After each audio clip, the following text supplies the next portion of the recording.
we can get going with some class announcements now.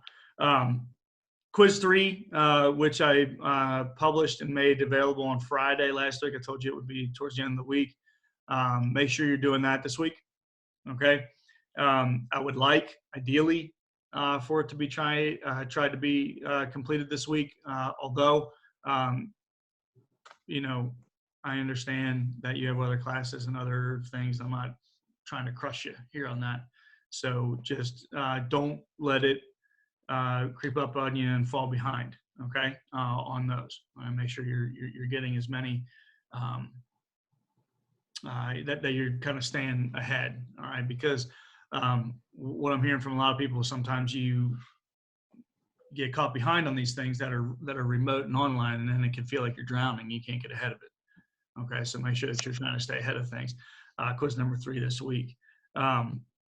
Also, like I said, if you're writing things down for schedule and things this week, we're going to talk about the White Man's Burden poem here in a minute. But the next forum post number 6, and I'm going to couple that with CPA number 9. I'll publish that later today, and you'll have the whole week to get a post and a reply in on modern instances of imperialism. Okay. So basically what you're doing with this forum post is you're going to find a place that you think is a modern version or modern instance of imperialism. You're going to find a link, or you're going to find a video, or you're going to find something to educate the rest of us on your choice. Okay. And you're going to post that link in the in your post, and then make a reply to somebody within hopefully within the week. But like I said, all these things, I'm being very lenient because we got to be during this time with due dates. I just don't want you guys to let things go, and then when May 1st pops up, you're like, oh, holy bleep, I got to turn everything in this weekend, and it will, you know what I mean? Okay, so don't let that happen. Just try to get these in try to keep the normal pace, the normal cadence of what we're trying to do here, so that you guys can stay ahead of the game. So that'll be on what you think is modern imperialism. Okay, and can you find an instance of it within the modern world? Maybe we'll talk about some here at the end of the day today. Also this week, try to get into chapter 28. Okay, so I'll put that down here in our in the chat. So reading schedule. All right, try your hardest to get into try to make your way into chapter 28, which is the beginning of World War I.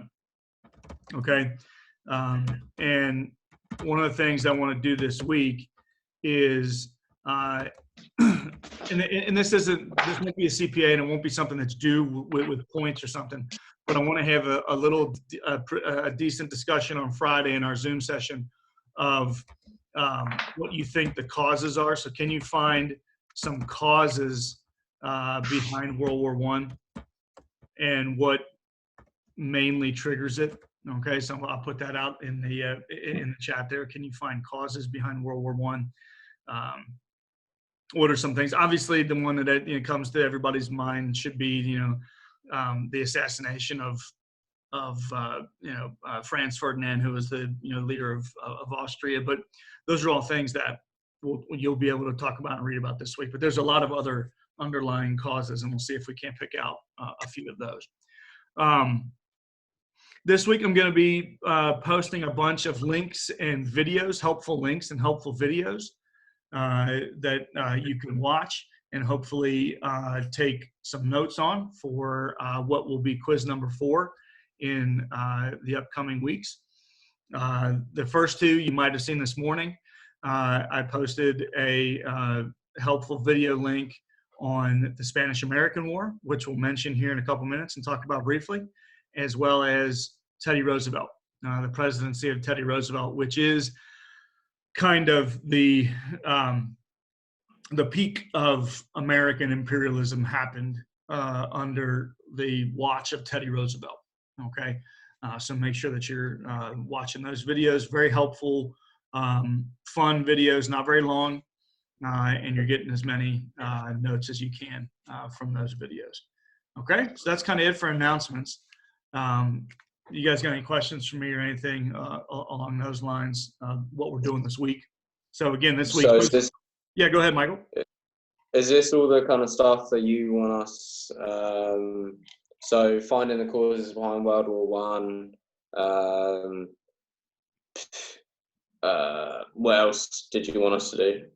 That and yeah, so I want to have Wednesday. just a little brief discussion of causes behind World War I for Friday. But the big things this week are to work on the CPA number 9 / forum post number 6. All right, I'll post that later. It'll be very self-explanatory, easy post as usual. And quiz number 3. Make sure we're trying to get that done this week. Okay. So just, yeah, right. Okay, no worries. Yep. Okay, buddy. So just today, I want to talk briefly, and like I said, I will further narrate these notes and make it a video for you to look at this week before we get into World War I and stuff on Friday. But I want to go ahead and share this screen real quick because this is stuff that I want to get into this week. I want to show you guys some of the things that we're going to be looking at, just so you kind of get a basis of what's going on here in the share. Hopefully this will come up in a minute.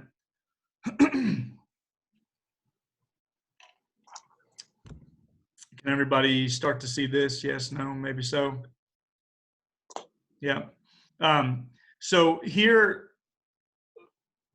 we talked a lot about European imperialism, okay? But the big thing that we want to do just a little bit for today is talk about those CPAs that you guys did for today, which was reading and getting reaction to Rudyard Kipling's poem, The White Man's Burden. What he wrote it about was American imperialism, okay? So I love this cartoon from a magazine around the turn of the century. And it shows, you can see obviously how America always likes to, nations in general, right? Nations in general like to represent themselves with certain animals sometimes. For instance, you guys know, obviously America likes to see itself as the bald eagle, all right? Did you guys know, for instance, what, how England, how does England like to view itself? Which animal does England always choose? Does anybody know? So we usually choose a lion. Lion, excellent. Yeah. So England likes to always envision themselves, and I'll show this in the notes this week. England likes to envision themselves as a lion. The United States likes to envision themselves as the bald eagle. Even though Benjamin Franklin, do you guys know what bird Benjamin Franklin wanted to make the national bird of America? You guys know? John, yes, you know? Very good, sir. Yes, the wild turkey. So Benjamin Franklin wanted the national bird to be a gigantic wild turkey. And we said nay to that. We're going to turn the wild turkey into a alcoholic drink. Nothing. All right, good. Guys, the joke's still going over well, just like class. Do you got? Oh, this is another interesting one. It appears on their soccer / football jerseys. How does France? France has an animal that they like to envision themselves. You know? Was that Michael? Chicken. Yeah, a rooster. Yeah, like a chicken or a rooster. Yeah. So if you ever watch France play soccer, on their national soccer uniforms is a giant rooster. And it's interesting.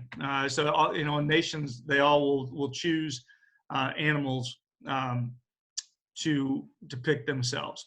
So back to our notes here. The United States obviously likes to see itself as the bald eagle.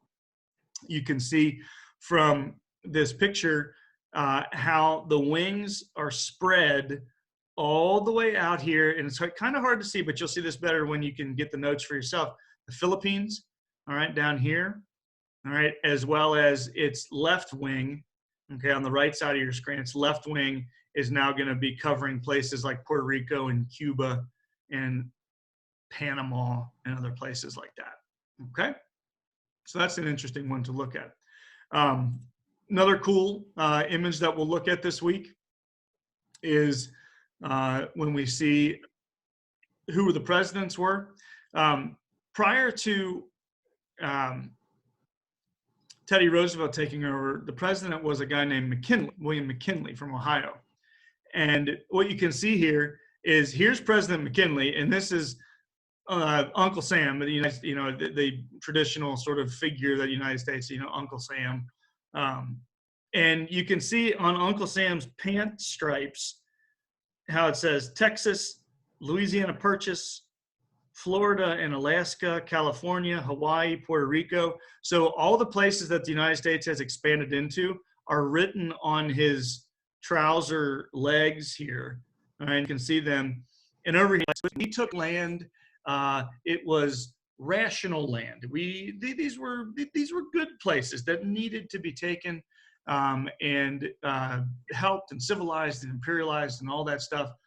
Whereas the argument is, what would be irrational expansion, meaning unnecessary expansion, would be something like the French taking the Sahara Desert, or those places like that, or the UK expanding into or Germany expanding into places like the Congo or other areas like that. That was irrational. There was no need for that.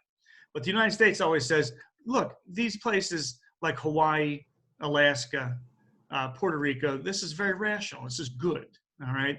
So as the United States, guys, and we'll talk about this week, as the United States begins to flex its muscle a little bit, it will start encroaching on Spain. Okay. Obviously, that's the reason why these places speak Spanish. Okay. Spain had many hundreds of years prior, with Christopher Columbus, etc., had colonized many of the Caribbean islands and lots of South America. And so when the United States starts flexing its muscle a little bit into these areas, places like Spain are like, get out of here. Like this is our territory. And the United States, this is big for what you guys need to have going forward. All right. The United States starts to use something that's on page 837 of your text. Sorry, I hit the wrong button there. Page 837. I'll write that into our chat here. All right. It was a very not often used thing that the United States had talked about using, but we never had the power or the oomph to use it. Page 837 talks about this thing called the Monroe Doctrine. You guys ever heard about that? Maybe you have, maybe you haven't in your American history classes. So there was a president in around 1815. His name was James Monroe. And basically what he said is the Western Hemisphere is ours. All right. And you, Europe, you stay away, and you, Japan and Russia and other Pacific nations, you stay out, and the Western Hemisphere is ours, and we're going to control it. Except that nobody listened to us because we were a puny little upstart nation. We didn't have any good military or navy. Except that by around the late 1800s, our navy had become really powerful. Okay, and we had an army that could really fight now. All right, and so this thing started to be pretty much employed. And so basically what we said is well, we don't like what we're hearing back to this point. There have been a lot of ugly, you guys will read about this, and you'll see this on the video that the helpful link that I'll put up. There was a lot of ugly stuff coming out of Cuba and out of Puerto Rico about how those people were being treated by the Spanish crown. A lot of ugly stories about, inequalities and kind of pseudo-slavery conditions, really bad stuff. And so a lot of these people start saying to the United States, hey, why don't, you're supposed to be the land of the free and the home of the brave. Can you help us out? Can you throw Spain the hell out of here and help us out? And the United States starts saying, yeah, it kind of makes sense. We would like to get our foot into Cuba. That would help our military. We would like to get our foot into Puerto Rico. They have all kinds of good stuff down there, like, also, goods like sugars and spices and those types of goods as well. So we go to war.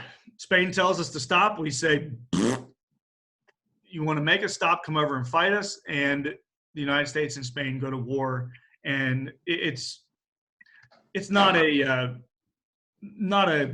fair fight. We're able to kick Spain out of these places pretty easily. And as we do, we win all kinds of territory.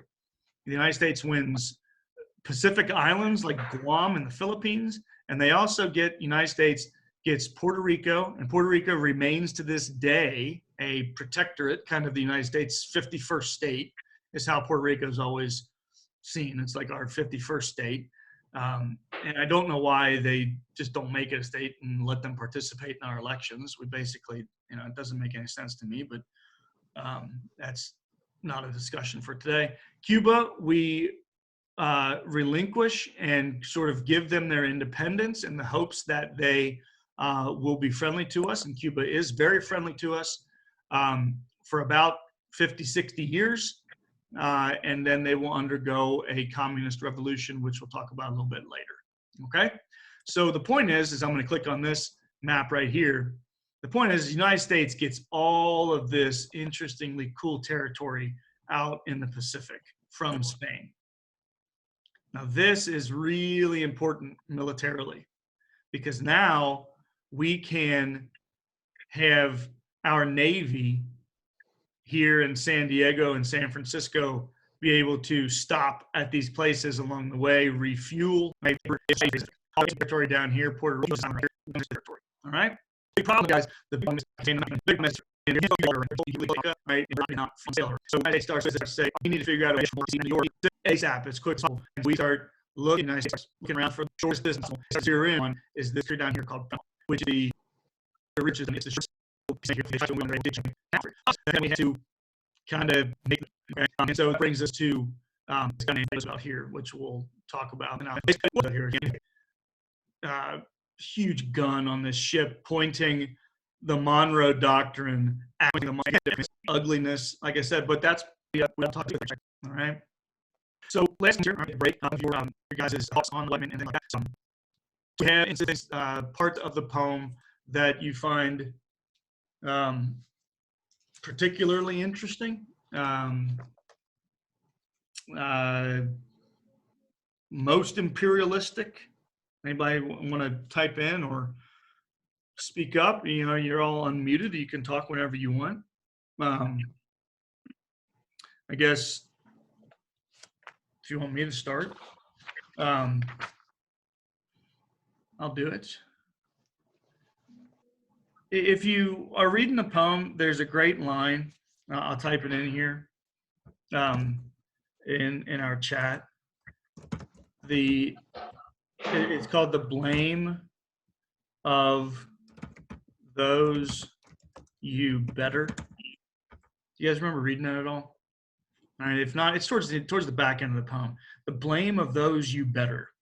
Okay, and then it follows with the hate of those you guard. So basically what this is saying is as you're bringing civilization to these people, they're not going to like it. They're going to blame you. They're going to hate you because why? And they talk about it in the first couple lines. What is it about these people that are being taken over in Africa and in Asia? What is it about them? Why are they going to hate the Western countries for bettering them and helping them out? Why are they going to hate them? Does anybody want to chime in on that one? They talk about it early he talks about it early in the poem. So again, basically what he's saying to the United States is, hey, It's time for you to join the big boy nations, United States. It's time for you to put on your big boy pants and start taking up this burden of civilizing the rest of this world. And this world is what? What is wrong with this world?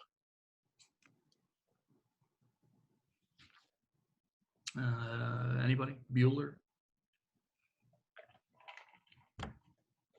What's wrong with these people? It's all right. You're not going to get in trouble for saying it. What's wrong? What's going on with these people? They actually have a line that talks about it.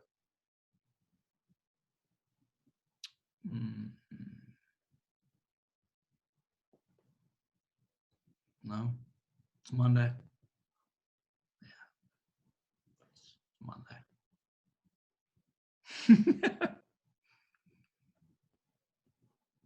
Okay. John put in there. Thanks, John. Because they're heathens. All right? Because they are heathens. All right. It doesn't say heathen in the poem, but it does have a line. Thanks, Jared. Uncivilized. Okay. It does have a line in the poem, does it not? That these people are half devil and here it is. Thanks, Bish. I couldn't even type it out. There you go. Excellent. All right. Half devil and half child. That is, in my opinion, that's probably the best line of the whole poem. All right. Maybe if this was perhaps, I don't know, a question on a future quiz or test. All right. Maybe a line you could choose. That would be a nice one to choose. Hint, hint on maybe a future question on a quiz or test. Half devil and half child is the best. So that is exactly how these people are to be thought of. They're children. They're children. And what does every child do with their parents when the parents are trying to better them and give them medicine and make them better? What does the child do? The child is like, man, I don't want that. I don't want to taste it. I don't like that medicine. I don't want to. And basically what the parent says, because it is more educated, the parent is in charge. The parent goes, I don't care if you don't like it. You're going to do this.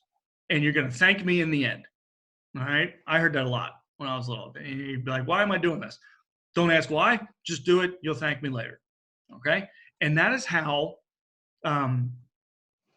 these Western nations thought about all of these people, that they are heathens, they're children, they can't rule themselves, okay? They need help. They need help from us, all right? And they're not going to like it. As the poem talks about, they're not going to like it. You're going to take up the white man's burden and you're going to reap his old reward. They're going to hate you, all right? They're going to just absolutely despise everything that you're doing, but you got to do it anyway. Is basically what Rudyard Kipling is saying here. You got to do it anyway. Why? And that's because the last line of the poem, all right?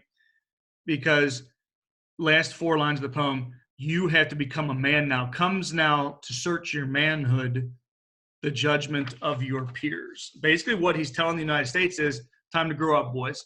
Time to grow up and join the rest of the civilized countries and help these people out. All right. So hopefully that's, like I said, it's helpful to read that poem. Rudyard Kipling gets killed for that poem. Man, he gets killed. Like everybody to this day calls Rudyard Kipling a racist and and ethnocentric.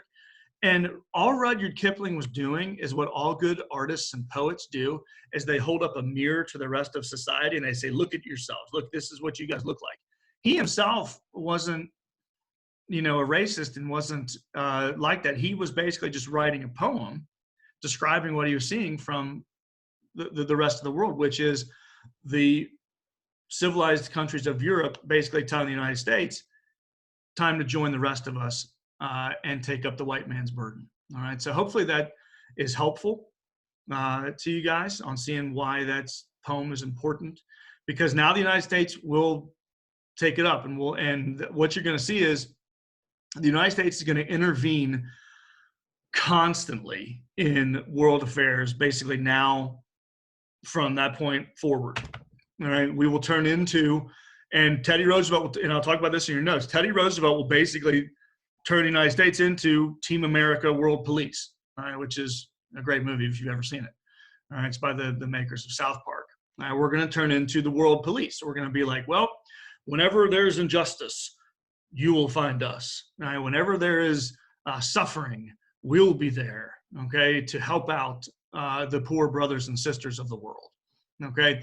In the United States, still to this day, do we not kind of still to this day, do we got any head nods, from you guys? Do we not still to this day kind of see us as like, hey, if there's injustice or terribleness going on, send in U.S. troops to help them out? And it's starting to get to where people are like, I don't know, man, maybe we should just kind of focus on ourselves and stop worrying about other people and kind of let them do what they need to do. But then you also get the other hand, you get the other side of the equation, which is how can you sit back and let, for instance, just off the top of my head, how can you sit back and let something like the Taliban happen in Afghanistan, where if a woman is accused of adultery, she's buried up to her neck and has stones thrown at her? How can you sit back and let something like that happen? Does that make sense? All right. So look for those examples this week when you guys are looking for modern versions of imperialism and things like that. Look for examples like that, maybe a link, and then kind of see what you guys think. I don't know. I'm gonna see interestingly what you guys think about those things. So that's kind of all I got for today. All right. Quiz 3 this week, forum post number 6, sometime this week, and then try to get into chapter 28 in World War I. All right. Good stuff. Good stuff. Remember, no meeting on Wednesday, but we'll be back in here on Friday. I'll send out the invite here in a little bit. And I'll post this later so you can get some notes if you need to rewatch it. Awesome. All right, guys. Hope you had a great weekend. All right. Happy Easter to you and yours and your fam. All right. Everybody stay safe. See you Friday.